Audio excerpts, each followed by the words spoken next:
My daughter was murdered. When I found out who it was, I took the law in my own hands. I went out and I assaulted him. And I don't remember much. I blacked out. And So tell me more about what you were saying. 2 years ago, before I got this job, right before I got it, me and my son were homeless. You're kidding me. And my son was about 1 year old. Where were you actually? We were staying in his school. It was a private daycare, and we were sleeping on the floor. And it wasn't because of my resume or work ethic.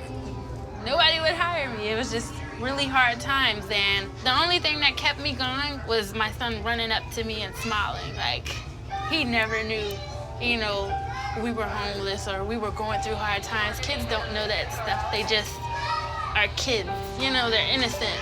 And I finally got the job here. This place was like a lifesaver for me, so. Wow. Ever since then, I've just been saying yes to everything and accepting every opportunity this place has to offer. 'Cause whether it's cleaning, whether it's filing, whether it's greeting a guest or hosting a party. Wow. That's really impressive. I think the more you know, the better. Yeah. The pay comes later, you know? Yeah. It's really humbling to see what she's been through. The attitude to just do it all on your own like she did. It's just so amazing to me in this experience. You know, you just see so much pain and you just think, why? You know, why does it have to be like this? See, you look like you fit right in already. You got smoke all over your face. That's a good sign. Yeah. how do I do that? I don't know. We're gonna take a water break. Oh, okay. Probably need one. Yeah.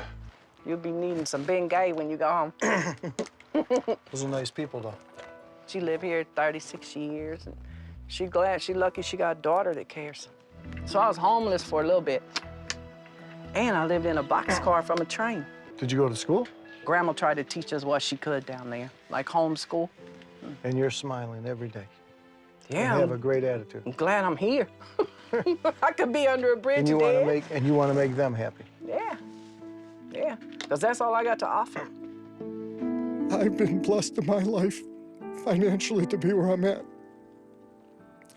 And I have had an opportunity this week to meet people that are working harder than I ever have.